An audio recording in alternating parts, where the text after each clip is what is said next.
Well, good morning everybody. This is Dear Mama Sal,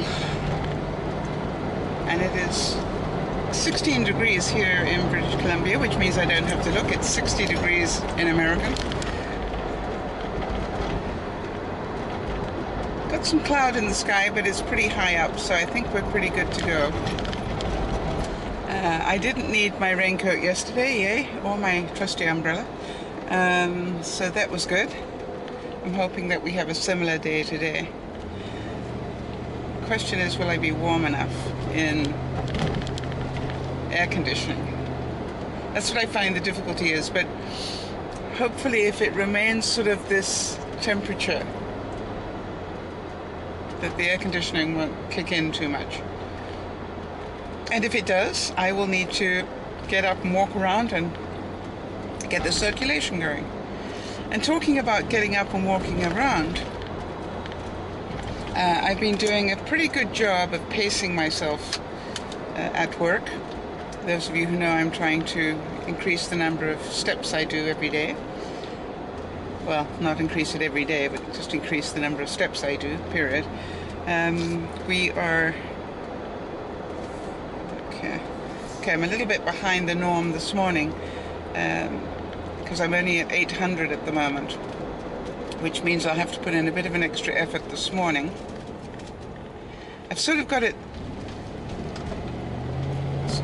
in my mind that I need to do so many by 1 o'clock and so many by the time I go home, and then I don't have to worry too much, because basically just living will top it up. I think, quite honestly, yesterday I was actually leaving work and it advised me that I had done my goal, which was 4,900. And as I said, that 4,900 probably doesn't sound like a lot to anybody else, but when you think that I was struggling to do 3,000, to be able to do nearly 5 in a week is, I'm happy, just over a week now. So that's what I'm going for, is just quiet increases and learning. And it really is amazing how just being aware every half hour, how much have I sat in the last half hour. Now obviously if you do a job that basically is a sit-down job, you really do need to consciously get up and go and do things. So I store things that I can go and do every half hour, and then instead of taking the shortcut to somebody's office, I'll take the long cut. Wonder if that makes sense to any of you. You know, luckily we've got an office that's almost a square, so if somebody's office is just almost next to me, I will go the long route around the square to get to it. And it all adds up. It's amazing how it does that.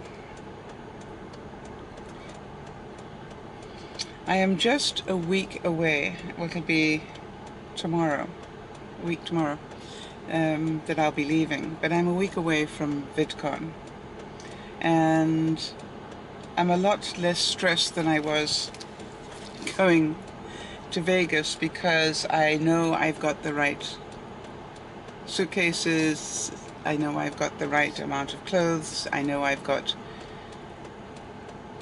most of what I need, and that's taken a lot of the stress off. I've also decided to take my car this time and leave it there. It's a bit of a hassle for everybody else with the times that I'm coming and going, so I'm going to take my car and hope that it's safe. I'm pretty sure it will be. Alright, so what else is new in my life? I'm trying to think, if anything. I'm hoping that I will have plenty of time while I'm at Vidcon to just talk to people in general, not necessarily just the famous people. As you know, I really like talking with people, and it'll be interesting to talk to people and find out who they've come to see and where they're from. So I'm actually really looking forward to being able to do that. And of course, hopefully we'll get some footage for you all of the family. Some footage that, you know, I like to get those magic moments when everybody's totally relaxed and not on show. Because they're the moments that you don't often see. And I will get to ride in an Uber, which I've never done before. And I'm going to go to Disneyland. So there are lots of fun things that are going to be happening. And I'm definitely looking forward to it. And my little kid inside is very, very excited. And of course, the joke is that the kid is busy trying to settle the adult down, you know, because the adult's going, you're going to be tired. You know, and so I've got this great situation going on inside my head. And there's that part of me that wants to protect me and go, you know, you've got to pace yourself properly and do things the right way. And I'm going, yeah, right. Now, my biggest problem, and I don't know how many of you are the same, I don't do big crowds well. And there should be 20,000 people there. That'll be good, won't it? And so I'm going to, still not quite sure how I'm going to do it all. I'm going to go to all the different workshops, line up to see the important people, and do the rest of it. But it'll all sort itself out, and I'll do the best I can, and that'll be good enough. And if I find that lining up is too much, which it probably will be, if it's too long, then I won't get to see those people. And I'll probably meet far more interesting people anyway, in my view. They're going to be obviously all sorts of gizmos as well, which is very dangerous for me, because they've got a whole floor of products and things that they are advertising to the YouTubers. So, you know, I'll have to be very careful with that, because you know I'll see gizmos that I think I can't live without. So how do you do with crowds? That's what I was going to ask you. How many of you are really comfortable around crowds, and how many of you not so much? I used to be fine. And it's funny because for so much of my life, crowds were part of my life. You don't get to be a professional speaker without living around crowds. So I'm really aware of the fact that really my stress comes from, will I be in the right place at the right time? That's where my stress comes from around crowds, is because you can't move as quickly as you would want to. And I guess it's the same thing. How many of you purposely go shopping at a quiet time? You know, you actually don't go near the store, the grocery store, whatever you call it, supermarket, market.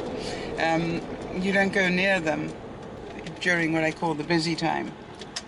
And you just make sure that you're visiting them when you know it's likely to be very quiet. I must admit that going shopping 9 o'clock at night is really quite pleasant. You don't have to fight anybody in the aisles. In fact, there are times when I've gone shopping at that time of night, when I have, that I really wanted to just dance down the aisles because they were so empty. It looked like you should be having a little show. Although I've never really wanted to be a skateboarder, I've often thought that would be fun to do when it's quiet. Don't tell any children that. I think it all has to do with personal space and how you feel about your personal space. I must admit, as you know, that I like to not take my cart down those aisles because it just is too much stress for me. I just go down the aisle, collect what I need, and come down the next aisle, collect what I need, and throw it all in the basket when I get to the end. And normally I find that I can carry just the right amount each time. And it's way, way quicker. Now, obviously the aisle where you pick up things like toilet tissue and stuff like that, you know, I have to take the cart. Because you end up with way too much, just because of the bulk of it. So do you go shopping at a particular time to avoid the crowds, or do you just go when you want to? Now, on the whole, I go when I want to. The only time I really make a point of it is if I know it's going to be a very busy time. For example, I make sure I never go shopping on Super Bowl Sunday morning. Yeah, I would rather go late at night the night before than go Super Bowl Sunday morning, because you know that's going to be chaotic. And you also know that people's patience will be very thin. I also, you know, any of those holiday type things where I know people are trying to pick up last minute things. We've got traffic jam, roadworks. Okay, everybody, so I'm going to go and hopefully have a great day and get some exercise in, because I need some today. Obviously, I'm about 300 steps behind this morning. I'm not quite sure why. I think I got up roughly the same time, but apparently not. So let me see what I can do.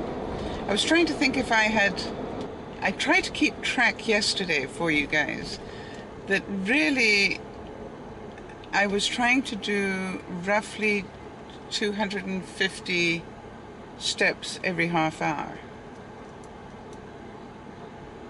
And it wasn't bad. You just have to work out where you have to walk, and if you do it quickly, it's over and done with. And so give that some thought. Try and work out a little route in your house or in your apartment or wherever you are, and just work out where it is that uses up 250 steps. Or, you know, stand up and step while you're watching television, or do something. Might be an idea if you want to. And I'm very pleased, by the way, those of you who've written to me and let me know that I've inspired you to go out and take a walk or do whatever. Thank you. It's really nice to know that my struggling has helped inspire other people. It's always nice to know. It makes it worthwhile. I don't feel I'm doing it alone. And as I said on my Facebook comment last night, you know, big thanks to Ange here, because she really has been great about stepping along with me, and she's doing awesome.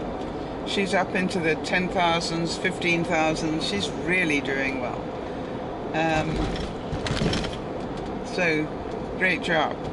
All right, everybody, I'm off, and I will see you tomorrow, hopefully. In the meantime, have a good day. Be aware of how you feel around crowds and how you do your shopping. Being aware is what all this is about. That's everything that we're doing here is about. Make yourself more aware that you're not just on autopilot. Be aware of your feelings and be more honest with yourself about your feelings. Because only when you honestly know what your feelings are can you start doing things to cope with them. And to the viewer who's been writing to me because her heart is broken, because her boyfriend has dumped her, I want to thank you so much for trusting me enough to write to me and talk through what is happening. I really admire your courage in doing that, and it is absolutely my pleasure to be there for you. You know, as I've always said, the reason it hurt so much is because you cared so much. If you didn't care, it wouldn't hurt. And then there are those of us who've been through this, and most of us have, who will tell you that it is tough and it hurts a lot. But after a while, the pain starts to just go away a little bit, and then eventually you can start living your life again, and then eventually you will be able to love again, hopefully. And find somebody much more deserving, and somebody who appreciates you rather than somebody who doesn't. So keep writing. This is Dear Mama Sol saying bye-bye for now.